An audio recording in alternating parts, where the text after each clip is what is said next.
Hey fellas, this is Robbie speaking. And it seems like it was only yesterday that I worked on the Bad Batch Season 3 review video, because I did that like a few days ago if you're watching this video. So here I am with another Star Wars video, obviously, and this is Tales of the Empire. This is the second season of the Tales series, because the Tales series, the first season, was clearly Tales of the Jedi with Ahsoka and Dooku, and I did enjoy them both, especially the Dooku shorts. That made me love Count Dooku even more, as not just a villain, but also as a character. And so I had really high hopes for a second season, and when they announced there was Tales of the Empire, and starring Morgan Elsbeth and Barriss, I was just like, okay, this might be good. I don't know if it'll be as good as the Dooku shorts. And when I watched all 6 of them, like all 6 shorts, I was just like, they're good, but they don't live up to the Dooku shorts. But I'm not here to talk about the Dooku shorts. The Dooku shorts are just, they're in its own league. These shorts, however, let's go over them.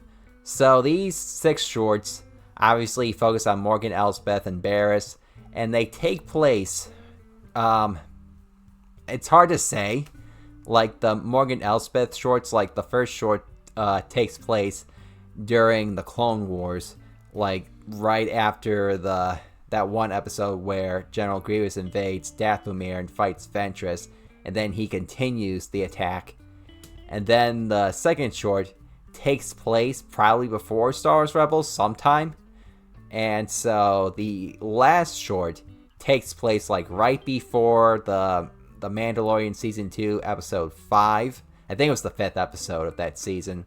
The Barriss Offee shorts, they take place like, the first one takes place like after Revenge of the Sith, and the second one takes place probably like before or after the Kenobi show. And then the last short, I'm not 100% sure, but it has to be at least before A New Hope. So let's talk about the Morgan Elsbeth shorts first. Now, when I saw the trailer for Tales of the Empire, I was so shocked that we got General Grievous. And this is the best looking animated Grievous I have ever seen. Just look at him. He was definitely the highlight of the first short, Path of Fear. In fact, he probably is one of the biggest highlights of this entire season. And yet, this one short, there's like no Empire in it. And so, just the way he steals the show, when he like stabs a Night Sister in the back, that was like the best entrance ever. And another thing though too, like I feel like these shorts are a bit more violent than some of the recent animated stuff that we got. I mean, I did talk about in my review, spoiler review video for the Bad Batch, where one of the clones got stabbed in the back, and they're not holding back at all with these shorts. And I really hope they keep doing this with the violence. Like, cause here's the thing, just because it's animated doesn't mean it has to be exclusively for kids. And so, I mean, yeah, a lot of kids are gonna watch this, though they're gonna be surprised with that. But anyway, though, General Grievous, this is definitely one of his most badass moments ever.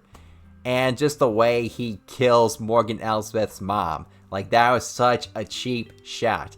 Though he has done something like that before, all the way back in the Clone Wars episode 10, when he kills Kit Fisto's apprentice. I forgot that dude's name. Nadar. It was Nadar. Just he like fights the Nadar, and then he uses his other, like one of his other arms to take out his gun and shoot Nadar when he's not looking. But now let's get to the real star of these shorts, and that is Morgan Elsbeth. I was never too crazy about Morgan Elsbeth. I don't think really anybody was. I mean, we all loved Thrawn.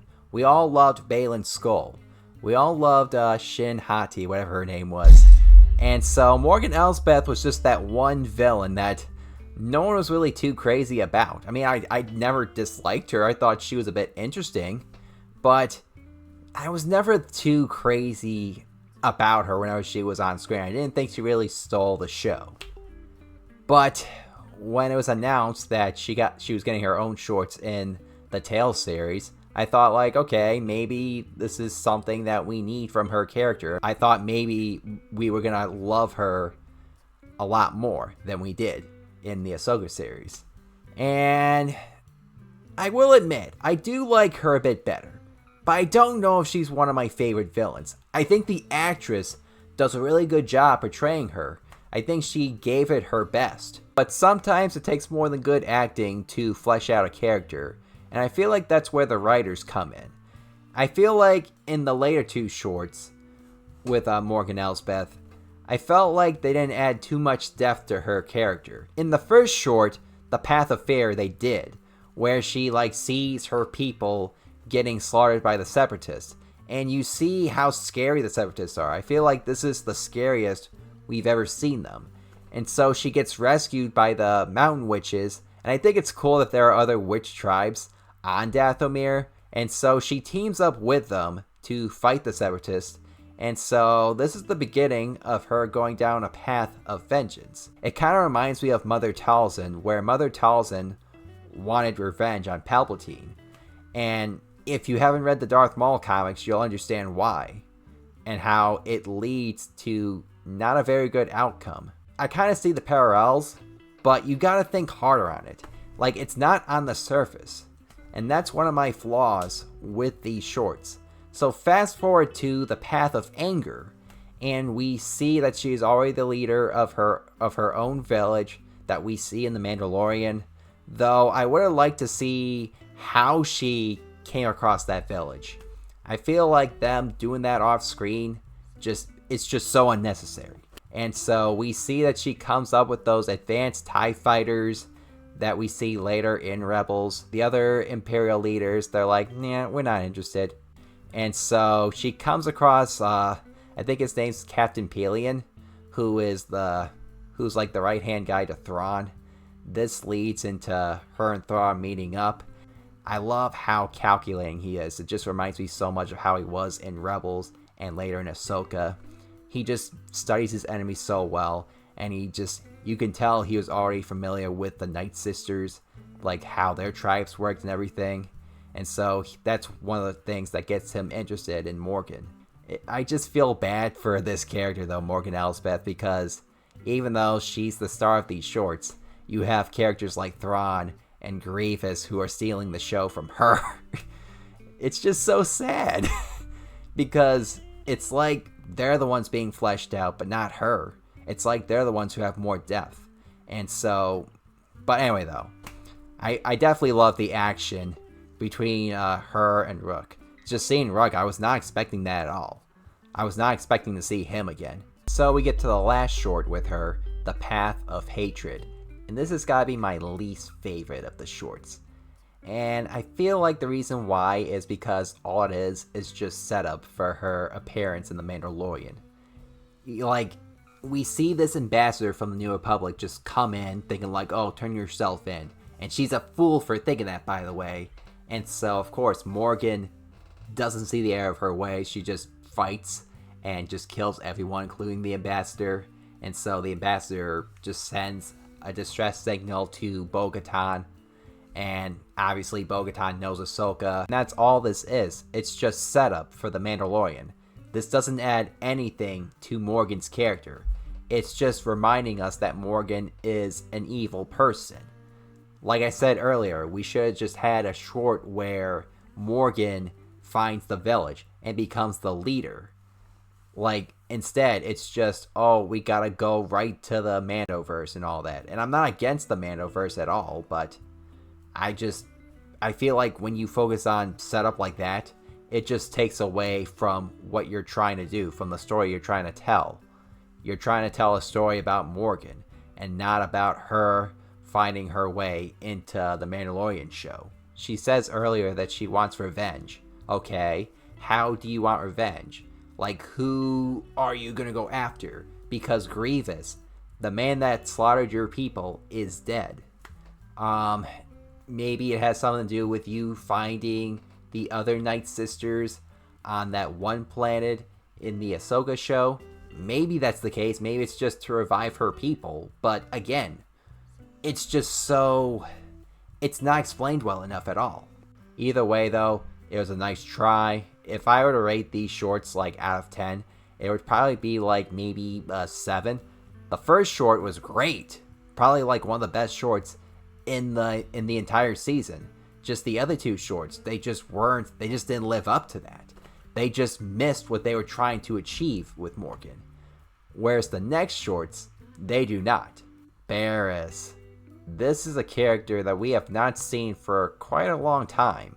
I mean, how long ago was the Clone Wars Season 5 finale? Because I remember I was still in high school, and I always wondered what was going to happen to her. And here it is. People made theories that she was going to become an Inquisitor, and here she is, an Inquisitor. But she doesn't go down the same path as some of the other Inquisitors. Not like the Grand Inquisitor, which he was really, really cool to see. This reminded me how much I loved him in Rebels. And they even brought back the actor who played him in Rebels. I didn't really like his portrayal in the Obi-Wan show. I mean, I think a lot of people feel that way. This Dave Filoni knows who the Inquisitor is better than anybody else does. And so we see him training Barriss as an Inquisitor. And it really makes sense as to why they want her, because, I mean, she caused an explosion in the temple. And so, I mean, if I remember correctly, one of the guards that arrested Barriss was the Grand Inquisitor, the guy who becomes the Grand Inquisitor. And so he took inspiration from Barriss, so he's training the person that inspired him. I like that a lot. And I also love that during their training, Barriss and the Grand Inquisitor are bleeding. Just, they're not afraid to show blood in this show. Like, they're really stepping up with the violence, like I said earlier. And so, the training to become an Inquisitor was really interesting. Then we have Darth Vader, and some people were really hyping about Darth Vader, thinking that he was going to play a really big role in this season.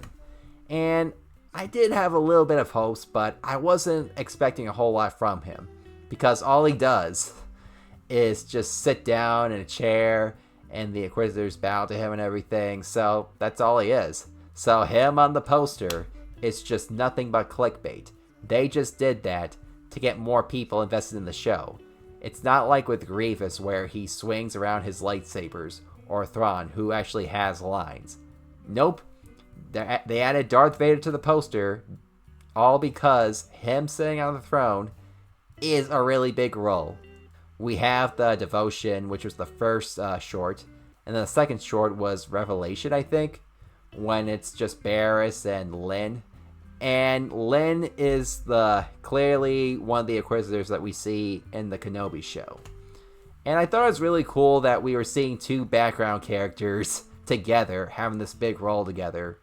Like, Barriss started off in Attack of the Clones as just a background character, and then you have Lynn, who was a background character in the Kenobi shows. And so we see that Barriss, despite her having some darkness in her, she has a light side to her when she befriends a kid, and then Lynn has more darkness in her that she just slaughters the entire village.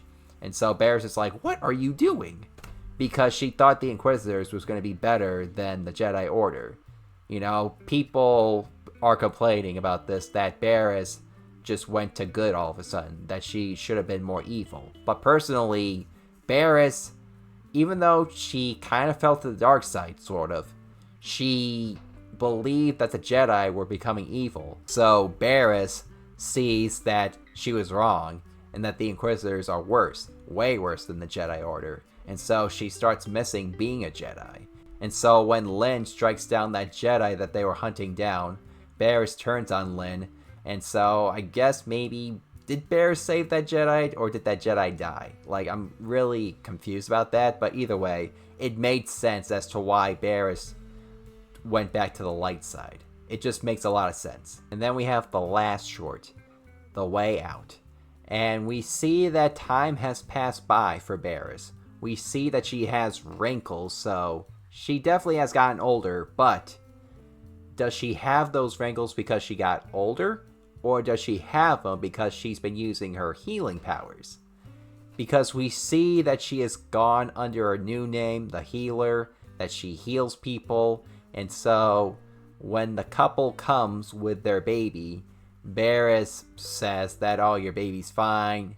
He's just been targeted by the Inquisitors because he has some force powers or something, so go on this ship and find an old friend of mine. And I'm pretty sure that old friend is probably Ahsoka or something. Though it would have been nice to see those two reunite, though. I can't imagine it if it is Ahsoka. Because she did say that her old friend is a her, so who else could it be? Who else could it be? So just when they're about to leave through the cave, we see Lynn. And so Lynn and Barriss just have this one encounter, and Lynn tries to strike down Barriss, but Barriss keeps dodging, kind of like how the Grand Inquisitor used to dodge her attacks. And so Lynn goes in the cave, and so Lynn has a hard time finding the people she's going after because they escape, but Lynn is still stuck in the cave, and the dark side has blinded her. So we see that she is struggling. She's like freaking out, like, do you know what they're gonna do to me? And so she keeps striking, swinging her lightsaber around on the walls and everything until she strikes down Barriss. We see that Lynn has a soft spot for Barriss, and that she finally gives into the light side and finds her way out. This was a good conclusion to the season of the Tales of the Empire. Just seeing Lynn and Barriss have this one moment together and just leaving it off with that question is enough to make us wonder.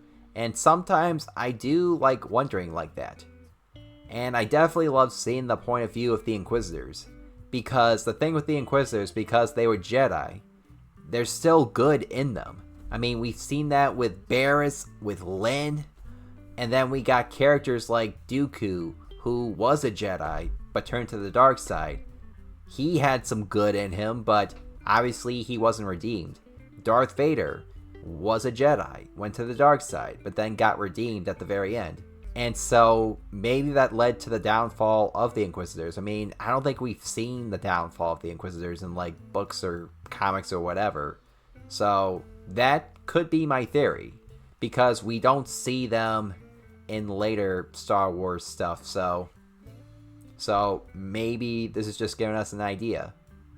But if I were to rate the Barriss shorts right now, it would be a 9 out of 10. I think it's like second to the Dooku shorts. I mean, it's definitely better than the Morgan Elsbeth shorts because we know Barriss more as a character, that she was just this person that was just tired of fighting a war, thought she was going to get better as an Inquisitor, but then realized it wasn't the right path for her, so just healing people, that gave her some satisfaction, some redemption. That's all she ever wanted. And that's how you handle a character like that. Well, I think that's it for this video. What did you think of this season? Did you like it? Did you not? And what do you think the next season will be? Tales of the Sith? Tales of the Bounty Hunters? Your thoughts down below in the comments. Don't forget to hit the like button. Don't forget to hit the subscribe button. Thanks for watching, guys. I'm Rob A. And may the Anime Force be with you.